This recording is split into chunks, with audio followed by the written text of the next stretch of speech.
you could possibly let me know when we're all set to go. Colours. Yeah. This technology, that's Mr. Eames, Councillor Eames, good evening. Can you hear us, Gareth? Yes.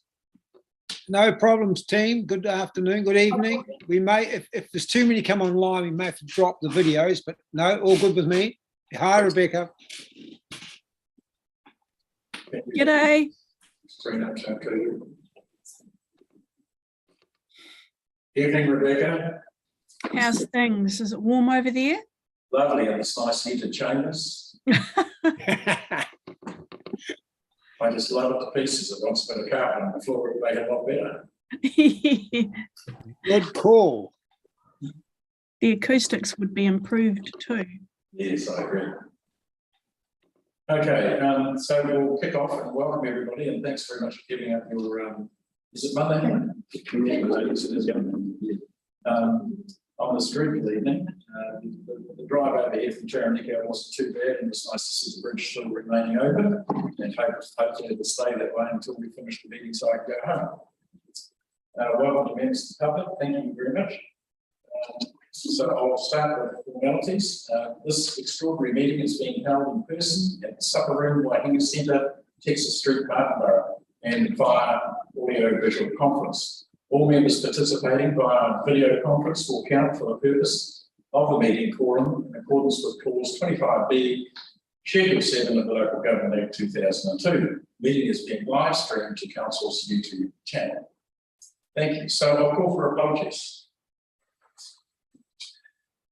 No apologies? Okay, good one. So do we have any conflicts of interest tonight in terms of the agenda items? No conflicts of interest? Very good. Gosh, we're moving through this. Public participation. We have one public participant tonight. Irv Barham. Irv, would you like to come to the top of the table?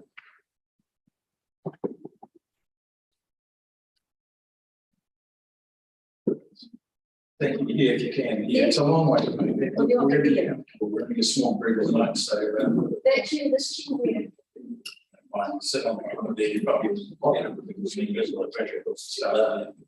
so you just the rules of the engagement are 5 minutes, no longer than 5 minutes. Councillors and committee members have the opportunity to ask points of clarification. But that's all they can ask at this stage, and then anything you can present to this committee will be discussed as part of our agenda item actions from public participation. There was one other thing I was going to say. It's okay. If you could just perhaps introduce yourself and give a brief on your interest in the network and the water racing. Is that on my 5 minutes? Sorry? Is that my 5 minutes? No, I'm sorry. I'm not there. Yeah, no. Irv Barham, I was with Rebecca, I was a Simmons. We have a property down at Martin Road with multiple water races on it, like from one end of the farm to the other end. And we're at the end of the line. So water races to me in the past have been crucial to farming, but we haven't been able to farm without them because of where they are and water. So had a lot to do with that, had a lot to do with the previous contractor due to those requirements.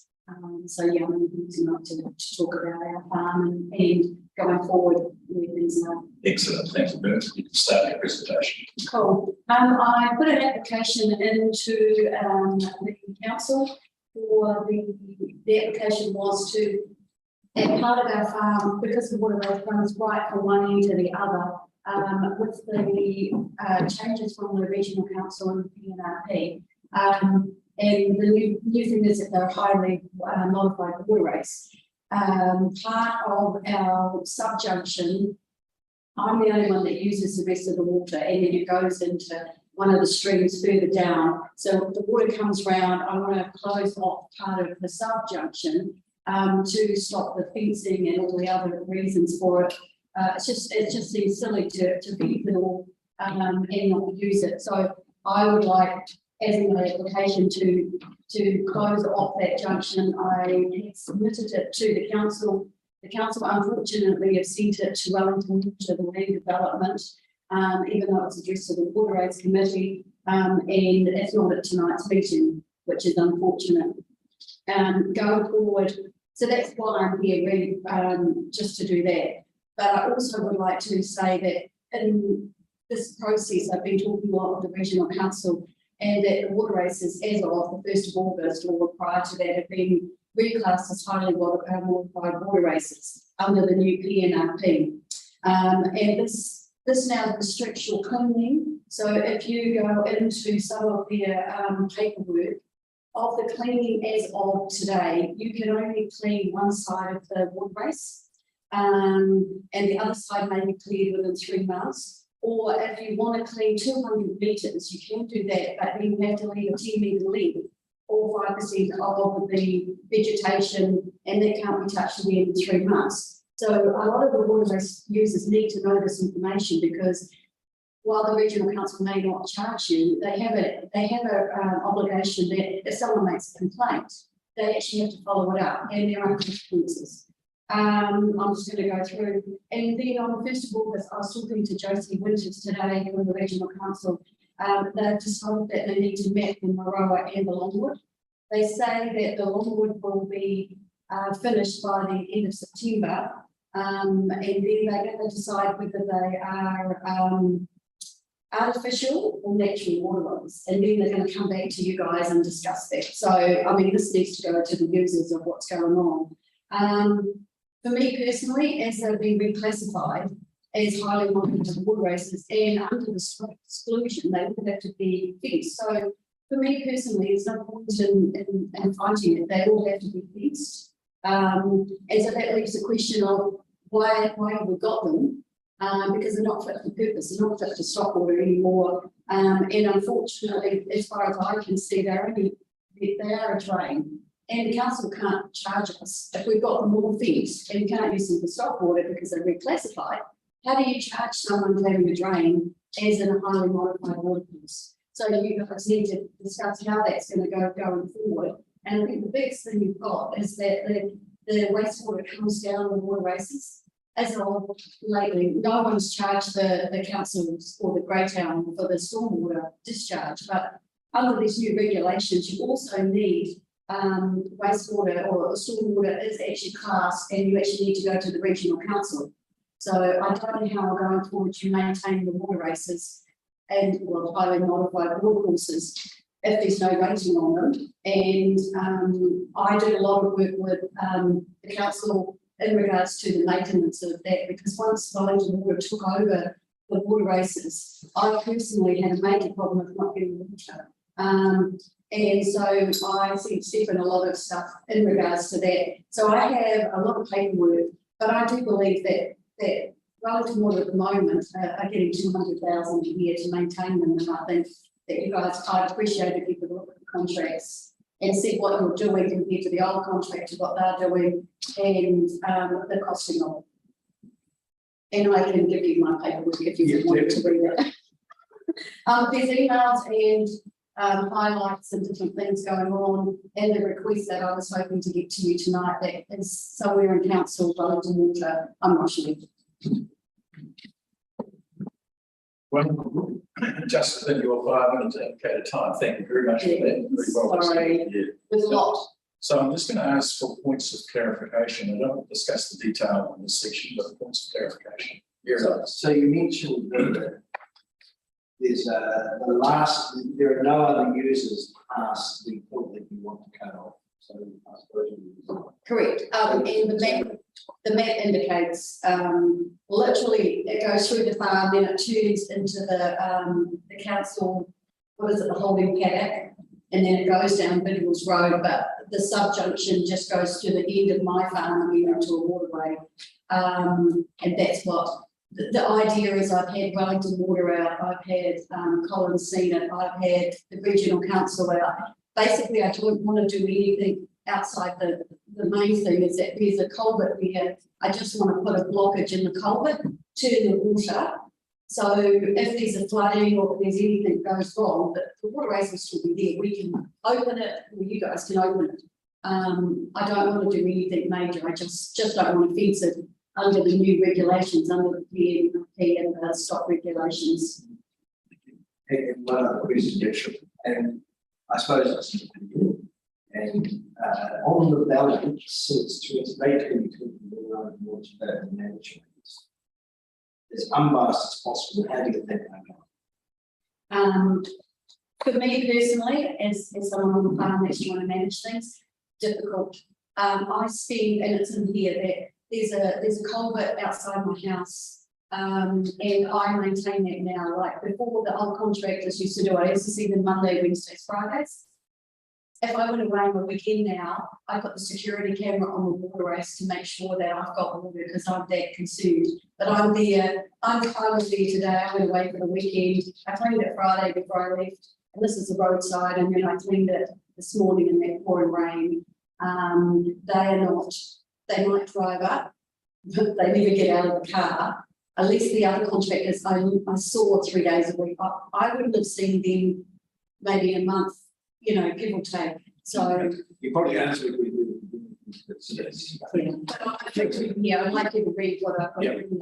We'll get that for the copy. So, yes, just, I've got one clarification. Would you send that email, or sorry, drop, that I understand that you dropped your request into council officers. But when was that? I dated it the 4th of July, but I couldn't be honest to say I didn't drive it over. I drove it over because I had gone to the regional council for a couple of minutes with you guys, because I thought that would make it a little clearer. Okay. So I actually dropped it into the council office personally. I didn't. Any other points of clarification? I've got one, Colin. Yeah, sorry, Rebecca. Yeah. No, that's fine. This is going well, going around the table. I just want to understand whether we're going to be required to make a recommendation this evening with the information that we've just had tabled, or whether we're going to be able to see the full application first. And if that is the case, when would we be able to make a decision / recommendation? Yeah, and I think I had that discussion with Viv today, so that no decision will be made tonight. We would expect an officer's report, an inspection, obviously, an officer's report to come to probably a future subcommittee or a future representative group. I can't see it getting any endorsement from this committee without that level of knowledge. No, that's right. That's good. That's what I wanted to understand. Thank you for that. Okay, no further questions. Viv, do you want to table those documents? Yes, I do. If everyone's okay, it's some emails sent to me, and you guys will look at that and where the application is, and it's from I got a reply from Mr. Muhammad today from Wellington Water, and he just read to say that I'm seeking this decision from the Waterways Committee, and so no future fencing. So yeah. Thanks very much. Give that to someone. Yeah, if you just take one. Right.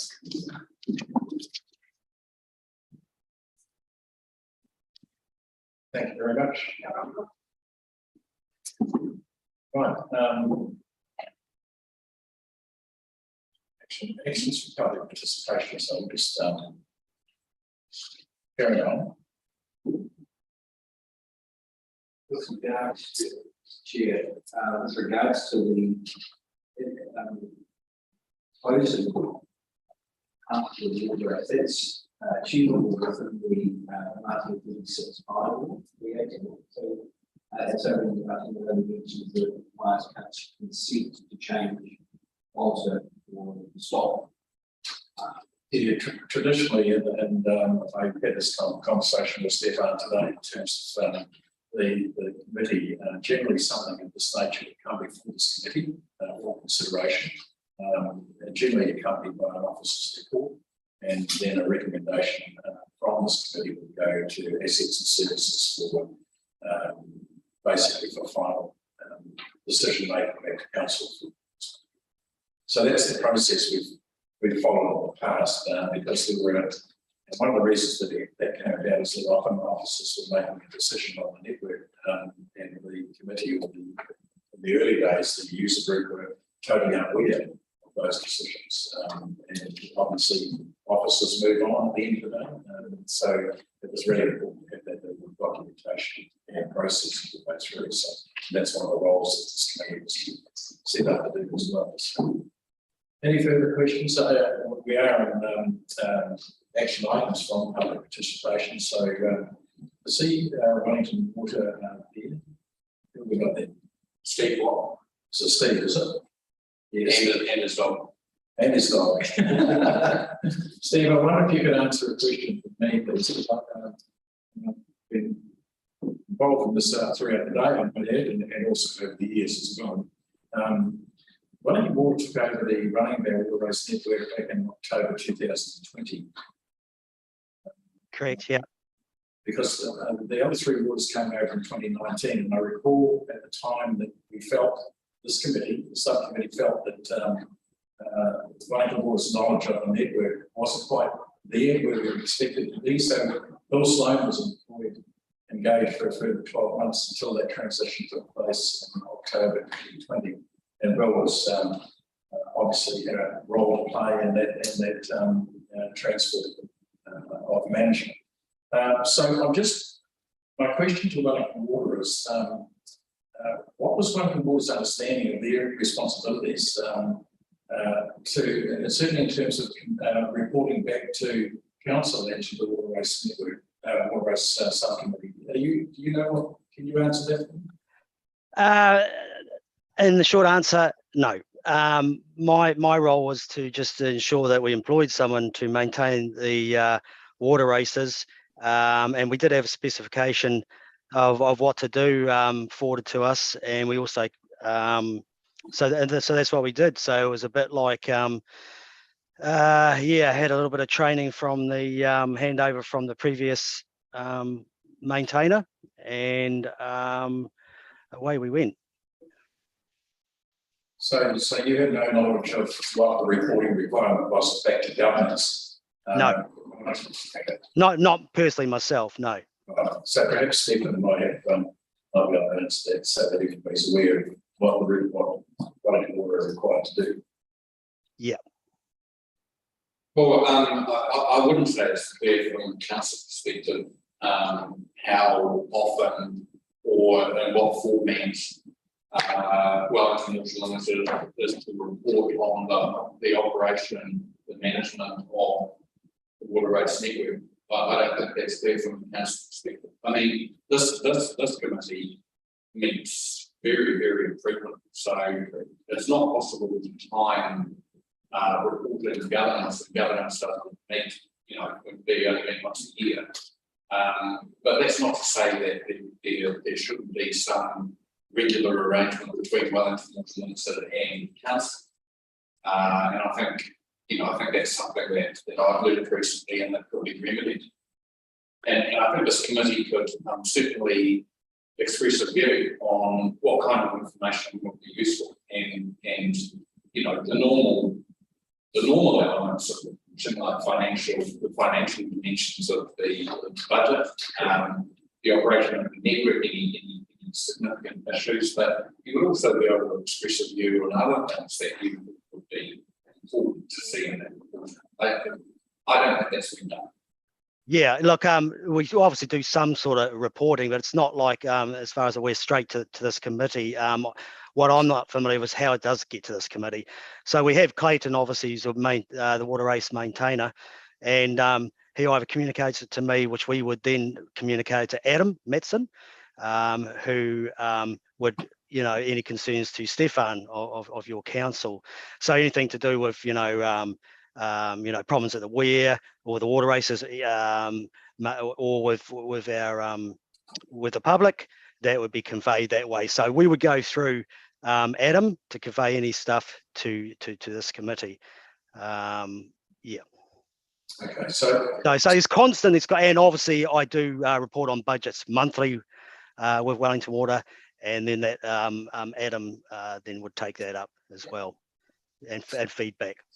So one of the things, and you may not be aware of this, but one of the things, one of the reasons that we actually held back that 12 months of handing our network over to Wellington Water run through was to bring Wellington Water up to speed on their responsibilities. Now, your previous year, who was Ewan, Ewan gave an undertaking that we would be reported back to regularly. I think Justine, you were there. Dennis was there when we were given those assurances that the reporting phase would come back to this committee as and when we met, and as and when required. There were a couple of other things that have, looking back through some of my records today, that we made quite clear as well, was the Great Yarn Urban costs of maintaining the Great Yarn Urban network in terms of stormwater, etc., were not to be borne by the water rates as such. They were to be, and that was by way of resolution also, and that from assets and services, that those cost centres would be divided out so that the network themselves weren't being charged for that. I have to say, and this is our first meeting for over a year, that we haven't seen any level of reporting from Wellington Water to assets and services, or even back to this committee here, and I'm really quite disappointed. Your worship. I mean, it might be that we want to look at the SOI, that the sign, second and intent to sign between the two council and water, so that as a Wellington water race subcommittee, list it as appropriate, or this is right, and then we might, well, yeah, everyone's expectations of being, it should be in there SOI. And then it might be we have to be careful of what used to go on. And, well, that's right. I mean, you could have. I'd love to see the clarity on what is expected of Wellington Water, so we can make sure we're not expecting more of them than they've done. No, and that's absolutely fine. But we need to understand that's the case. I guess it brings on to the survey, and we've made a number of promises. This committee, the subcommittee, we've made a number of promises to council that the survey would be analysed, and that feedback would generate into actually further enhancing the network. We wouldn't get waste means of making improvements to the network. I want to ask our other committee members if they share the same view, because I've done a lot of the talking at the moment. So, Justine, have you got anything to add?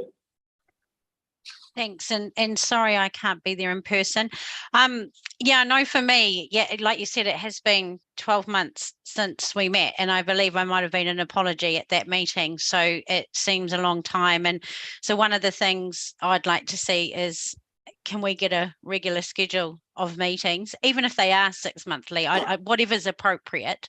But I do think we need some sort of report, or else I'm struggling to see the purpose of this committee and what our role is. It would be just my point. It's very difficult for me to actively participate in my role as a representative of a ratepayer for one of the races when I don't have much information. Thank you for that. Rebecca? I think that Justine's been quite correct with her remarks. It is difficult to participate in a subcommittee if it does meet irregularly.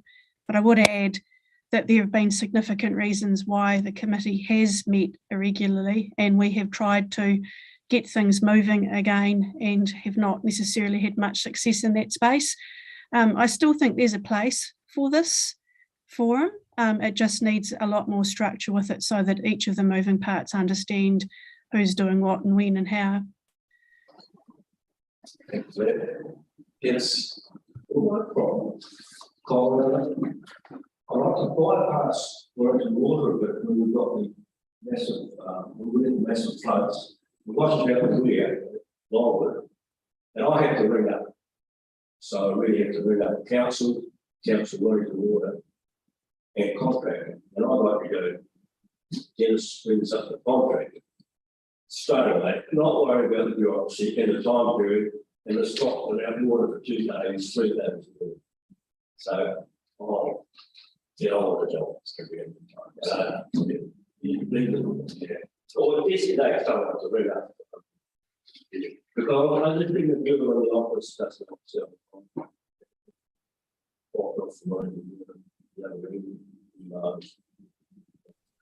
It's for your confidence that you know you're so it's going to make it. On the third one down, and I know when the water race dries up, it's washed out. At the moment, people are flooding. Where did it wash out? Washed out on the weekend, so I rang up council. I rang up Pope Gray. Pope Gray, I'm doing Through you, Chair, apologies for interrupting if you're mid-sentence, sorry, but I was unable to understand pretty much everything that was just said then. I don't, could someone please repeat that, perhaps you, Garrick or Alex? Sorry. Yeah, I was just getting clarified from Mr. Hodder, the frustration was not talking to someone who could actually action a request. Right. And was his frustration. Okay, cool. Thank you. I understand that now. Can I just move on a little, because we've actually deviated a little bit away from public participation, so my apologies. Verve's obviously concerned that she's presented council for consideration a request to shut off part of her water race network. I think that from an action point of view, so obviously we need to, we've obviously stressed our concern about the delay, but we need to move on and ensure that there is an officer's report and that the subcommittee at this stage will receive that report in the coming weeks. And I would imagine what we would do after the training, is there another assets and services meeting prior to elections? Yes. There is.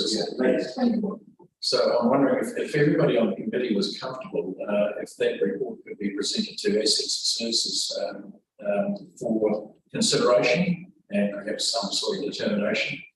Would subcommittee members be comfortable with that? I would be quite happy.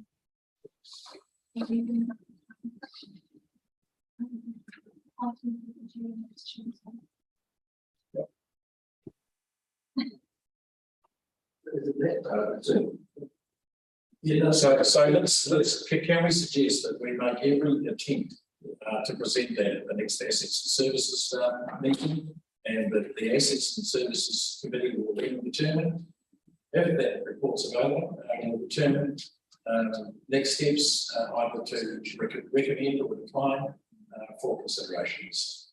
If everybody's happy with that, can I make that a resolution? An action, right? That's absolutely fine. All in favour? Aye. Yes. I didn't see that. What? Oh, it's not a resolution. I just want to make sure everybody's comfortable with Are we going to have more meetings too, Gold? well, I think it'll be in a new triennium. This will be the last one for this triennium, and the makeup of the committee structure will be determined by who's ever the boss at the time. Yeah. Oh, yes. Yeah. Right. Where have we got here? What are we up to? Minutes for confirmation. So all those around the table at the time we've been to present. Can I have somebody move that they receive the minutes? Thank you, Rebecca. Seconded. Thank you, Alex. All in favour? Thank you.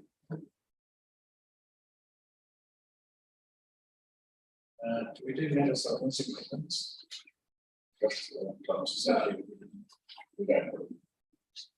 We do offer councils to speak on minutes. You want to? Sorry. Is there any comments from committee members on the minutes? Just briefly going through them, please, because we have got all.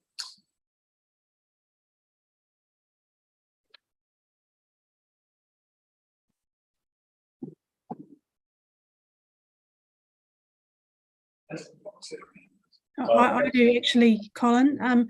It kind of touches on the point before when we were talking about being able to meet and the regularity of meeting.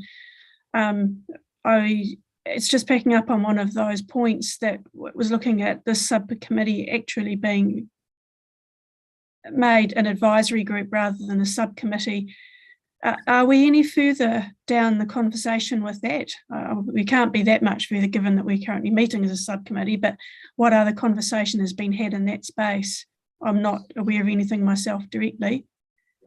I raised that at the last subcommittee meeting as a possibility. Because one of the frustrating things, I guess, for us is that we've actually, in the last 3 years, we've had Bill Sloan, we've had Ewan, and now we have Stefan as our officers that ultimately provide us with reporting. And I also was concerned about the formal structure of the committee not being in a position to have a free and frank conversation. However, I think my personal view is that we need to have a committee structure. It needs to be open and transparent. And that there are issues that crop up simply like they have been today, for instance, where we've got a forum to discuss those and find resolution, a satisfactory resolution. So I think there is a role for a committee structure. Justine, would you like to? Thanks, Colin. I was just going to make the comment. I think what I heard from you, this will be our last meeting prior to the election, and then does the sort of committee get re-established? Is that how it works each cycle? Just so I can understand before I make my comment. Yeah, so the new council will decide on the committee structures for all of its committees. So therefore, it'll be their decision. Yeah, so I was just going to make a suggestion that maybe it might be helpful if this is the last meeting is before to support the structure of the new committee, or however that might look in the future, whether or not there's an opportunity for some of us or all of us just to provide some feedback around what we think might be useful, just to input into that when they are working through their structures from some of our learnings over the last few years, and just to acknowledge Rebecca's points around, I know there's been so much going on and it has been challenging to meet, so notwithstanding that, but it would be quite good to share maybe some learnings or some of our own experiences as what we think might work better in the future. Absolutely agree, and if you've got some comments, shoot them through an email to Stephen and his team. I think that'd be wonderful. Thank you, Justin. Yeah, so Mr. Chair, I reckon the process will be that the committee continues with all that it's appointed, but the councillors may change after the following election, and at that point the council makes a decision as to the continuation, or that they can decide whether it remains a subcommittee at the beginning of the term. So as that your understanding that the committee will continue through to such time as the exhibit. Okay. All right. So I think Justine's raised a very good point, and what works, I guess, for going forward is really important in terms of a representative group and providing guidance and advice on both the priority networks. One other question, Colin, just for clarification for people that may be listening to this meeting, have we received any indicator from DIA regarding water races coming in under the Three Waters umbrella? Is it still a no? Or I think this is part of Stephen's report in his paper tonight, and we can probably discuss that as the next it's the next item on the agenda. So that's cool. Yeah. I have read the papers. I thought I might have been jumping the gun, but I just thought I'd ask the question. That's quite all right. You're forgiven. Where we up to? And we've got to find out. So we've got extraordinary assets, extraordinary business. Do you want to have a move to receive the extraordinary business? Yep, I'm happy to move that. Dennis, you happy to second that? Yes. Good. All in favour? Right. Great. I wish I had this schedule thing. look at you because I'm getting confused. So I'll ask Stefan to talk to this. If you wouldn't mind, take it, just-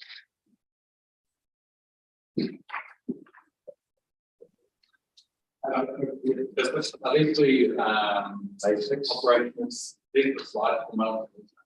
That's the item, yes. Yeah, I mean, It's in the appendix to. oh, okay. Yeah, I think if everybody's comfortable, A6 extraordinary business and information reports. I think we combine the two. Do we need to have extraordinary business? Yes, you might be able to get to it. Oh, that's okay, right. Yeah, so, See what. yeah, okay, yeah. Finish it.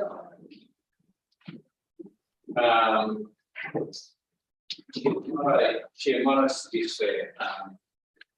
the operational update, which is the first item in my report, is led by Steve, and he raised it through his slides and gives the committee an update on management. Excellent. I'm happy for that. Thank you, Steve. Thanks. Sorry, I'm just finding it very difficult. It's very yeah, sounds like you're in an aquarium or something. So I'm not hearing most of what you're saying. Plus, I'm profoundly deaf, which doesn't probably help either. But anyway, listen. I got Clayton to knock this up. He's been poorly with COVID. So this is what a reflection on basically on the high level stuff that we've been working on over the past year on maintaining the water races.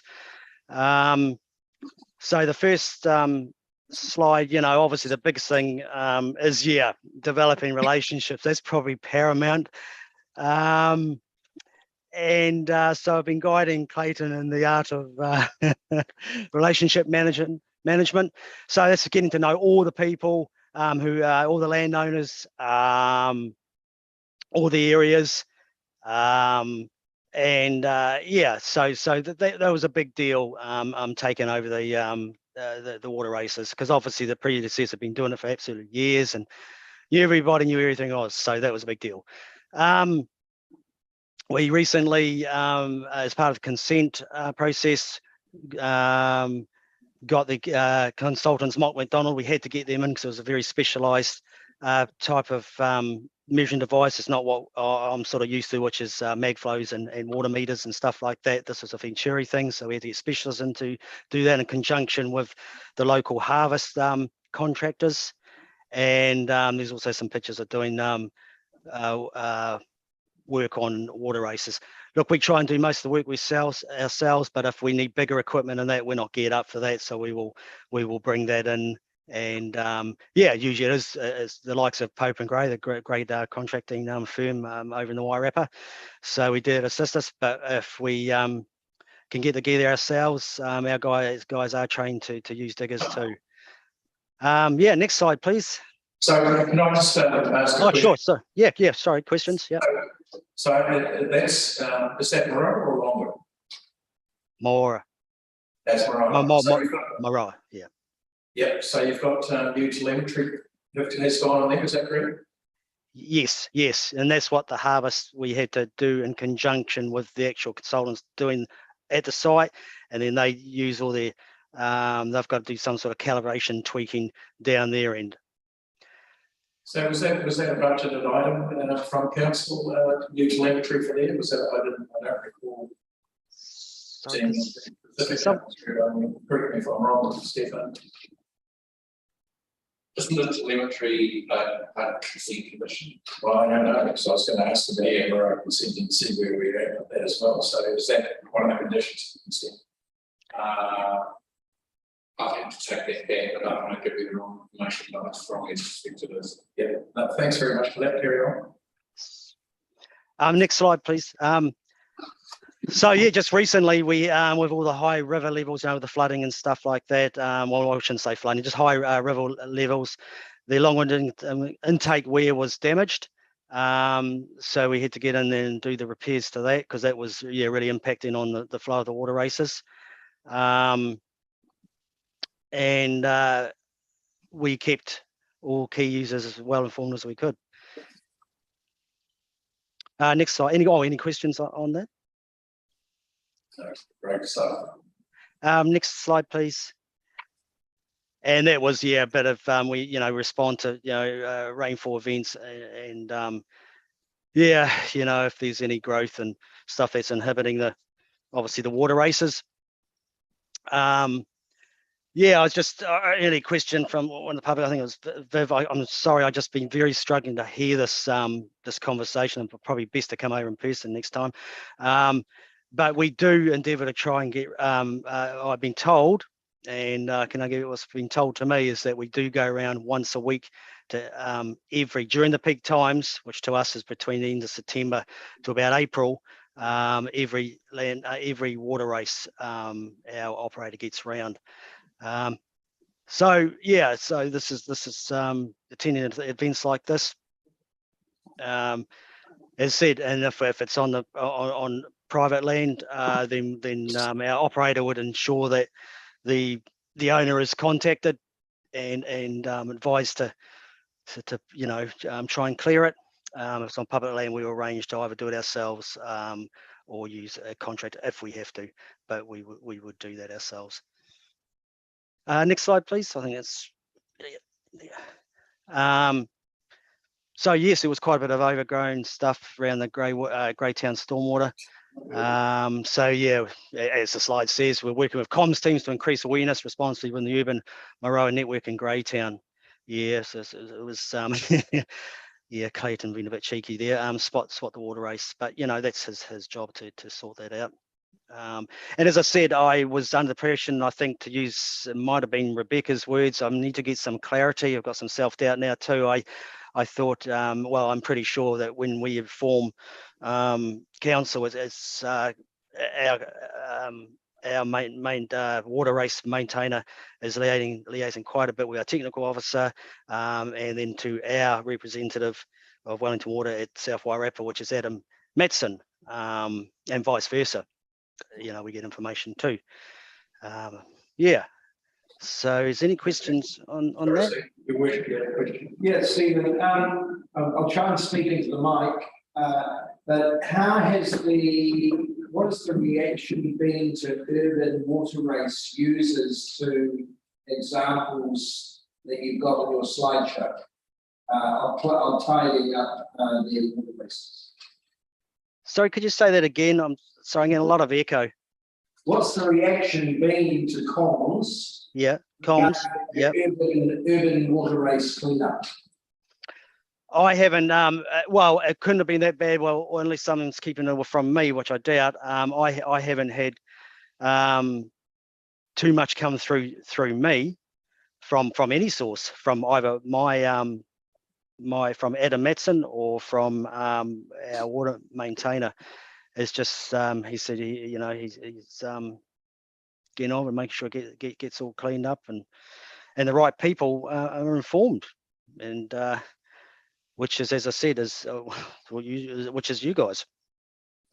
Mr. Chair, it might be useful having that in any future reports on compliance. Yeah, I think there are a few things. The separation between Greytown urban stormwater drainage and the Moroa water race network. I want to see a separation there, as we were promised. So we'll have that conversation.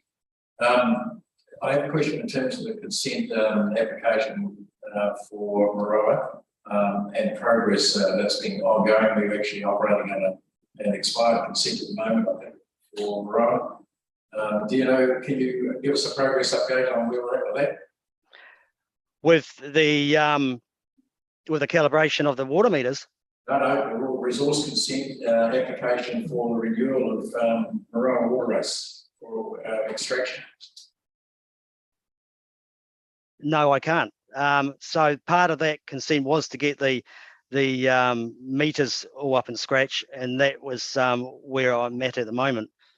Okay. So that's what you can't help me with that resource consent. Sorry, the renewal of that consent for taking water from Moroa water race. No, I need clarification if that's a Wellington Water responsibility, or was it the for applying for a consent? Well, I understand. I need clarity on that. Yeah. Wellington Water be working with us. I am aware that the consent is due. Yes. Can I just make a comment? Because we haven't met for 12 months and I missed the last meeting, but the meeting before that, we discussed this. So is that 18 months ago? So it would be quite good if that can be clarified, who's responsible, and it could be progressed. Excellent, thanks, Justin. Yeah. Yeah, it was never clarified to me though. But anyway, yep, okay. Not 18 months ago. Can I get further questions? Steve, do you want to carry on? No, something that's been touched on today, which is the next slide, is obviously, we've been sent some information on, and it was said earlier by the member of the public about the GWRC rules. They have sent through some guidance for us for maintaining, and obviously for private water race owners as well, and what they can do, and they've made some references, so we're working through those ourselves. So yeah, how they apply to the council and landowners, including fencing and new mechanical cleaning rules. So that was mentioned right from the opening speech. Increasing subdivisions and change of land use. Farmland being subdivided and new houses being built close to water races. Management of water extraction from water races, and increase in pumping to comply with the new GWRC rules. So yeah, we've been liaising with our, and we did get some advice for the property owner first mentioned in this beginning of this meeting. From our consent people in regards to all these new rules and regulations, so which is ongoing. Can I just pop in there to that conversation? Thanks, Steve. The mechanical cleaning rules will of course apply to urban stormwater / water race as well, won't they? Yep. So they've sent through us, and I believe it is out there in the public, but I need to clarify that. But I have got all the details and all the links, the guidance of what private responsibilities are as well as our own. Yes. Okay, because my suggestion would be picking up on that earlier point of comms, that we could have quite a significant problem in the urban part of our water race network, because the majority of the public won't know or understand what those mechanical cleaning rules mean for those people that actually are even cleaning their water race where it goes through town. And some people have done quite a lot of work in their sections and others not. So that Yes. could have some quite some interesting effects and conversations for people, I think. Yes, you did right. Yes, Richard Dennis. Just want to ask Steve. And these rules have only just come out, just so we're still. Yeah, sorry, beg your pardon. Who do you use as a contractor to shift the weirs along with? Do you know? The what? Sorry, I really apologise. It's really fishbowly. The weir gets washed out and along with. Who do you use as a contractor to go in and put them back or make them? So if we have to use a contractor, it generally is Pope and Grey, because I mean obviously they obviously they're over there. But if for some reason there has been times that if we're talking water races, which we are, but there's also other work that we do over there. We do have obviously other contracts that we can bring over from over in Wellington, the Wellington region. But generally, yeah, or as I said, depending what it is, we will do it in house. Our maintenance operator and some of my other staff who are over there can operate diggers. They're licensed to do that. So our operator has done that. I mean, the big diggers going into the river. Oh, the bigger digger in the river. Yeah, well, yeah, it would be Pope and Grey, or we have used other contractors for that, and generally they are local contractors. There could be, yeah. Okay. Any other slides? Yeah, well, can I just to follow on from Rebecca's comments, I suggest we also get comms to the rural people about the change to rules, and apologies if that's happened, but I certainly haven't seen anything, and I think it's important that people are aware and that it's clear. I can guarantee you not everyone is. Viv, obviously Viv, you've done your research, but you're certainly probably not reflective of most people, including myself, to be quite honest. So it would be quite good if we get some information out to people so that they know there's been some rule changes and there's going to be some requirements on them. And just why I've got the floor, if I can, Mr. Chair, is just you mentioned earlier about the relationships and getting around the residents, and I acknowledge the relationships are really important, and but I also acknowledge sometimes there's capacity constraints. I don't think I've met anyone yet from Wellington Water, but that's okay. I think probably because we maintain our little bit quite well, hopefully. But what I do know is that, you know, like our neighbours who moved in 8 months ago, I don't think they got any information. Like, it would be if there's some sort of process. I know it's difficult at the council end. Obviously, we've worked with them and helped them understand, but new residents, it will be quite useful if they get something when there's a change of ownership to give them information about what to do with the water races, because it will help. And lastly, just want to acknowledge, I think Viv may, correct me if I'm wrong, Viv mentioned it in her bit that she is cleaning a water race that is on public land and nobody's responded, because you mentioned that you do the public land water races, but I think what I heard from Viv is she's having to, on a almost 2 or 3 daily basis, go out and clean a public part of the water race. Correct me if I'm wrong. So I just wanted to make sure we heard that request. Thanks. Thanks, Justine. Yes, and you heard correctly. Okay, we have the slides. Reports, or is that the last one? No, that was the last one. Thank Right, you. thanks, Steve. Is there anything you want to add before I hand it over to Steve at this stage? No, thank you for inviting me along, and it's been yes, quite yeah, an eye-opener for me personally. Thank you. Thank you, much appreciated. Probably not in a good way either. Sorry. Okay, thank you, Stephen. Carry on. Get a report. Thank you. Yeah, thank you, Chair. So that's the operational updates. The next item in my report is the water reform. Now, the preliminary review that we hold from talking to DIA and the pre-resource transition team is that water rates will not be transferred to the water services that they're not, we judge at least, that they're not part of Three Waters provision. And it's very likely, therefore, that they will be under the auspice of council. They will be under the control of council. Now, we have to confirm that, obviously, but our preliminary view is that that's the situation as it stands now. Which means, if we're correct about that when Wellington Water disbands and becomes part of the Three Waters architecture, water races will return to us. You know, so we will get water races back when Wellington Water disbands and becomes part of the Three Waters architecture. So at that time, we have the opportunity to reevaluate all aspects of how we manage and operate the water races. Now, as I've said in my report, you can wait until that moment to do that, and Wellington Water could continue to manage the water races, or you could make a decision, council could make a decision to do that early, to move water races back into the control of council earlier, and that's the decision that council could make.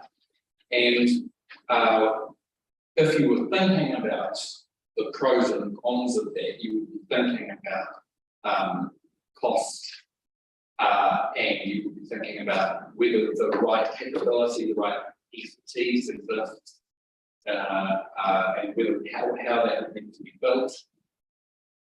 And you would be thinking about, I think, also how to provide an integrated service to your customer, because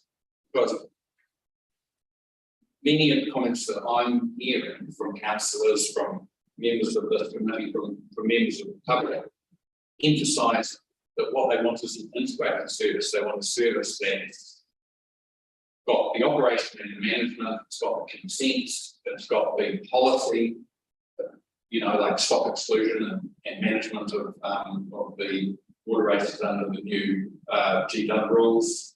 And it wants, and we also we want support to governance. We want better reporting. So what I'm hearing is that people want an integrated approach to the water races. So you've got that opportunity. Prior to pre-water reform actually happening on July 2024, or you could wait until July 2024. Now, I've made a few points in the report in relation to that, and I'm happy to take any questions on that.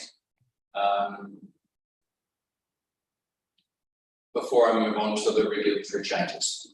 So just before we move on to those changes, does everybody perhaps can give us a bit of a steer on their thinking at this stage in terms of like future governance and operational activities within the water race network? I know about my personal views, but I'd like to hear from others as well. Dennis. Oh. That's low. Hi. I don't understand what you mean. Oh, so in terms of Wellington Water versus in-house. Well, you mean itself or out. Sorry. Rebecca? Oh, thank you. Yes, I think I do. Mainly where I'm going is I believe that it makes sense to keep service within Wellington Water at the moment, because they have people that are there and that are doing the work. We can strengthen some of those comms and that reporting until we have certainty. But knowing, Stefan, if your predictions are right on the money, that they come back in to council, that we use this time to actually prepare to bring that structure back in place and put the necessary, develop the reporting mechanisms that are needed, have the right people ready to pick up the role and have that scoped and have that pretty much ready to move on the date of transition. That's my thinking. I've probably just jumped a little bit too far ahead, but. Excellent, thanks, Rebecca. Justine? Thanks. I support what Rebecca just said. I think it's just crucial to use the time to make sure we've got the internal capability and capacity for when the time comes, if and when it comes. Excellent, thanks very much for that. Councillor Eames, you've expressed a voice on numerous occasions. I'd be quite keen to hear from you in relation to that question. Thanks, Colin. I'm not a member of the committee. My feeling is, as a water race user and provider, I think we'd like to have some clarity going forwards. Historically, obviously, Pope and Gray did the job for us, and it was very easy to contact. I think the change has really been in the lifestyles and the new subdivisions and the expectations of the people who are now using the water race and not actually being aware of why it was there. And I'm also hearing a lot of comment from people saying, well, look, if we can't use it as stock water, then why can we not opt out? And I think this will be the answer from the Greytown people. We don't need it, so therefore why should we pay the rates? And the rural could turn around now and say it's the same thing. Can we please opt out if we don't want to use the water race? And the other one that really worries me is if we do actually have to fence them, then is there any compensation coming through? So once again, there's so many ifs and buts in the economy about the maintenance and the access and the 5 metre rules. Yeah, it'd be nice to have a wee breather and say, well, let's look forward to saying a stage when we have some time to do something and consult with those various groups. Thanks for your input, Gary. Really appreciated that. So we've got a bit of an indication from members. Would you like to share? Oh, sorry, Alex. Yeah, I think it's very interesting report when Wellington Water disappears, you know, at some point, and it's waterways don't go, we at some stage you want to face it. I'd actually quite like to see a split where the policy and the consenting remains with the skill base in Wellington Water, but we bring in the operational back into council so that we can manage the interface with the public and making sure that what needs to get done is getting done. I, as a temporary measure prior to Wellington Water ceasing to be, merging to be part of SWDC. Yeah, and then we can drill down onto the policy issue regarding the expense as is resource. Because at the moment we've got a survey that says 86% of users need it. That's right. So we've got a real quandary. Yeah. Thanks for that. Alex. That was very good. Well, what's Wellington Water's expertise though? With running these movements? Well, probably 2 years of experience with South Rome District Council. Well, he used to do it before Wellington Water, basically. Well, it was in house. It was in house. It was managed by council officer. Yeah, And yeah. it was, He just gets in touch with the contractor. that's correct. Yeah. So what is the necessity of it? I think Times have changed. Yeah. times have changed, but also we're going through that consenting process, and Wellington Water does have the expertise to manage it. Yeah, you're right. Which is why I'm saying, yeah, let's get that going and look at the consent. Wow. Yeah. Okay. I don't think we can bring that in us. So just a question to Stephen would be, Mary Alex's sort of split down the middle policy and consenting as advanced operation. Is that something that could be looked at? Well, I mean, you can have a hybrid model. All options are available to you. You'll be authors of your own, future. But one thing that you'll need to consider when we look at a hybrid or an integrated model is cost. Because if you allocate functions to Wellington, so you need to continue to pay Wellington to perform those functions. And then if you allocate operational and management functions to the council, you have to strike rates to pay for those functions as well. Now, I think in the previous system, and I wasn't here, so I'm only reporting what I heard. In the previous system, there was a very generous approach taken by Pope and Grey, where they were down on the land several times a week, very active and a trusted partner in clearing the races, and they would be on the properties even when people went there, and that was fine because people knew who they were and they knew they'd do good work. Now, even if it came back to council, that wouldn't be happening under the new regime. There wouldn't be a sort of, unless we chose to strike rates for that and include that in the service provision, if it came back to council, we would still be in a situation where a water rates administrator was going around and sort of advising people that needs to be done and you need to do it and you need to pay for it. It wouldn't go back to the old system of someone else doing it for the landowner. So the hybrid model could work, but then you've got to pay two people to do different things. Yeah, but to be fair, we pay Wellington Water to do two different things. It's really removing it from one cost centre from Wellington Water back into council, i.e. the wages of Clayton and machinery. We've still allocated the money within the budgets, it's just not being paid to Wellington Water. So there shouldn't be a problem with funding a hybrid model with Wellington Water okay with that contract change. Which that's an option, but it needs to be costed.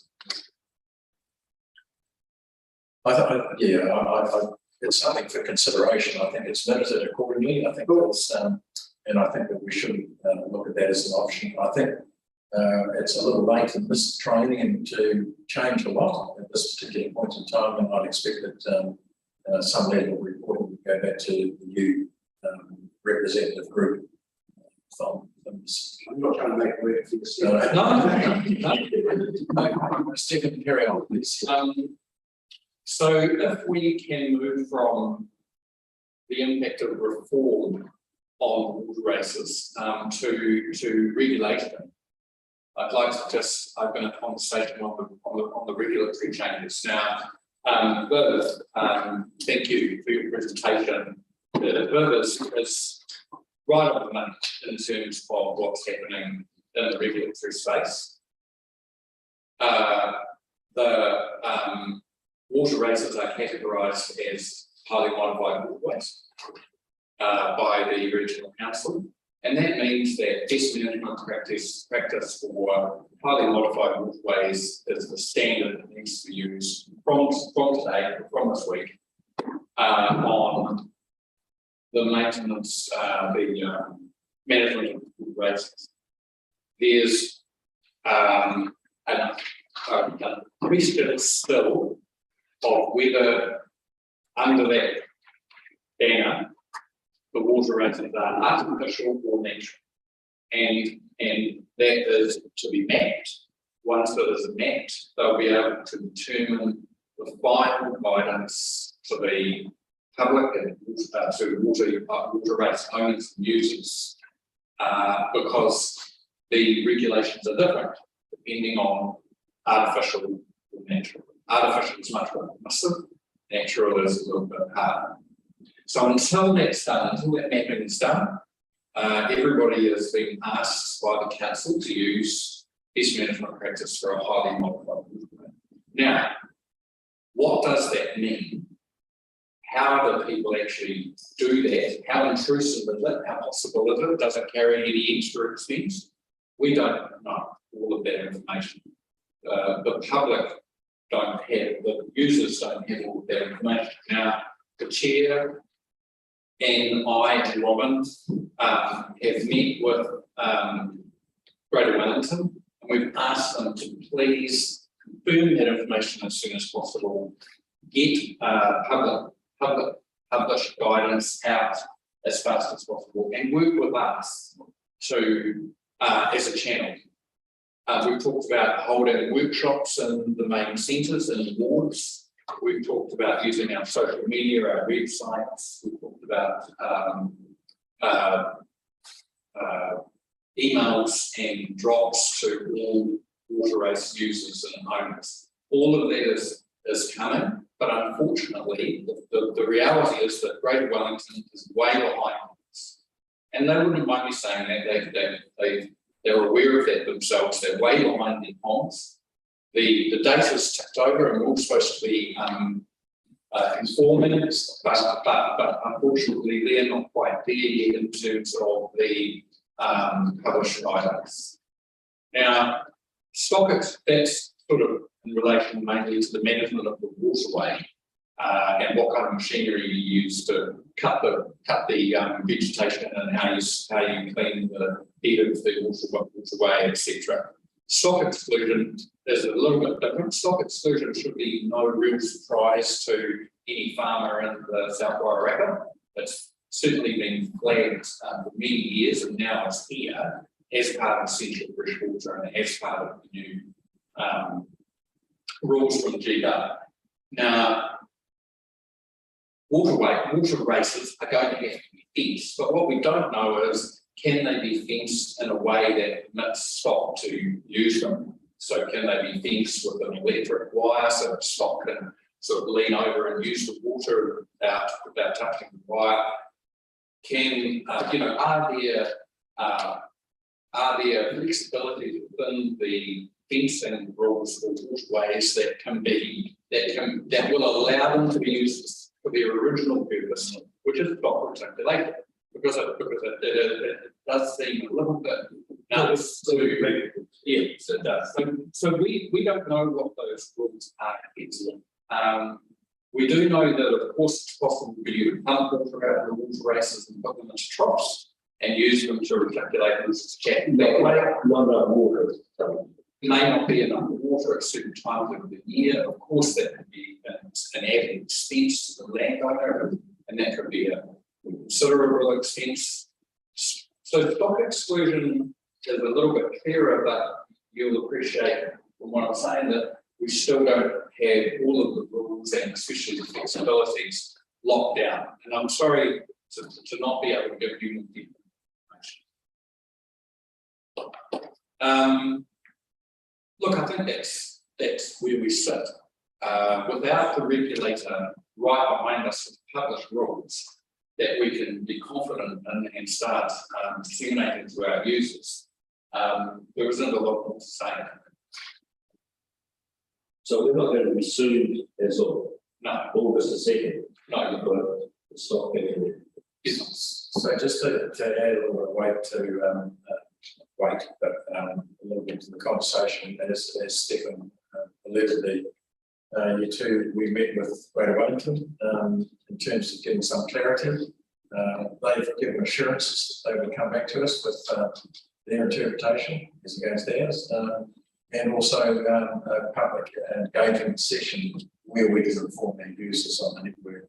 I was hoping to be able to give that news tonight. They've commenced that, but unfortunately they haven't. And I guess it'll be after the elections before we see. It may happen before then. Yes, it's just the case. So there is some clarity around it. Yes, people are asking questions now. Certainly, my understanding is the Greater Wellington aren't going to run around the paddocks checking on people's stock exclusion. However, if they get a complaint, they will act on it accordingly. So there are some. Justine. Thanks for that update. It's really helpful to have.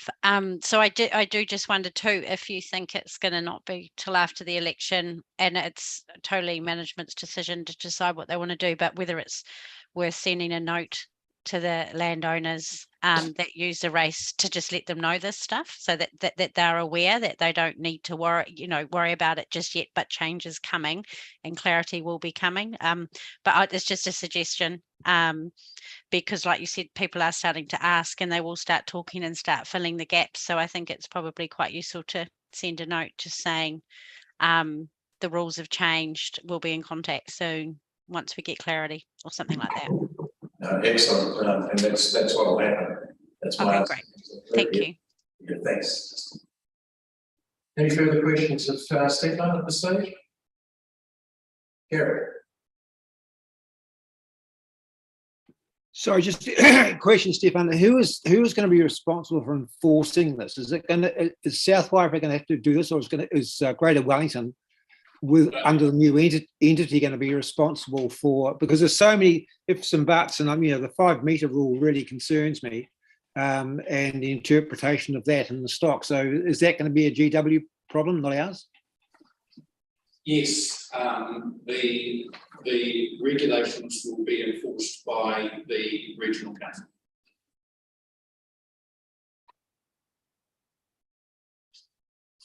Does that answer your question, Gary? Thank you. Any further questions of Stephen at this stage?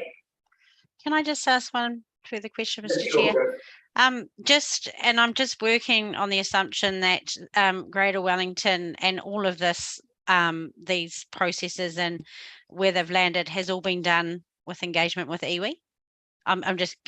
Do we work on that assumption? So one of the problems that we had in establishing the committee at the beginning of this triennium was getting a iwi representative onto the group. I'm sure that's at the foremost of people's thinking in setting up the new committee or the new advisory group in the new triennium, I imagine. Okay, thanks, Colin. Thank you. Stephen, anything to add? Only that if we're a consent holder and the water race user is in breach of consent, the council may get involved in enforcing the conditions of the consent on occasion. So and with that in mind, what's the purpose of our bylaws, I guess? Well, the bylaws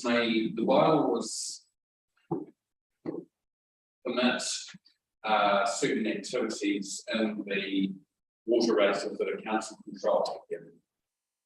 And stands separately from the conditions of the flood regulator. Oh, that's great. So nothing else from Stefan? No, nothing else from others? That pretty much concludes tonight's agenda. I'd just like to take this opportunity in thanking Dennis, Justine, Rebecca. Sorry. Yes. So can I have somebody move to receive Stefan's report? Rebecca, Justine, thank you. Thank you. Yeah, as I was saying, just like to thank everybody for their participation. I know we haven't met regularly throughout this training. There have been a significant amount of changes that we're being confronted with, and I wish everybody well. Thanks very much. Okay, thank you. Thank you. Thank you.